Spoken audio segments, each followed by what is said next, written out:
In today's video, I'm going to teach you how to fix Steam Desktop disk write error. If Steam suddenly stops a download and shows a disk write error, don't worry.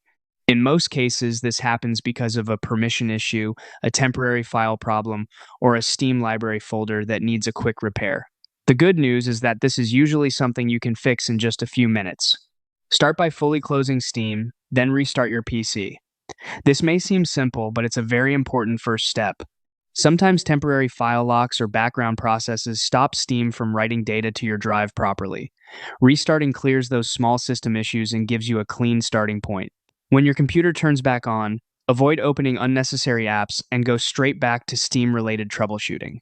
Next, launch Steam as an administrator. Find your Steam shortcut, right-click it, and choose Run as Administrator. This gives Steam elevated access to the folders it needs to use.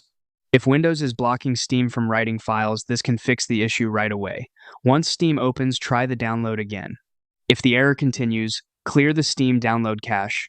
Open Steam, go to Settings, then Downloads, and select Clear Cache. This removes temporary download data that may be corrupted or stuck. Steam might ask you to sign in again afterward, and that's completely normal. Once you're back in, test the download again. If that still doesn't solve it, go to Settings, then Storage. Find the drive where the game is being installed, click the three dots next to it, and choose Repair Library. This checks the Steam library folder for problems and attempts to fix them automatically. Let the repair finish completely before moving on. Finally, check whether the Steam folder is set to read-only. Open the folder where Steam is installed, right-click the Steam folder, choose Properties, and make sure read-only is unchecked. If it is enabled, Steam may be blocked from creating or updating files.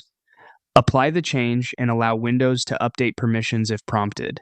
After that, reopen Steam if needed and try the download again. In many cases, one of these fixes gets everything working normally and removes the disk write error.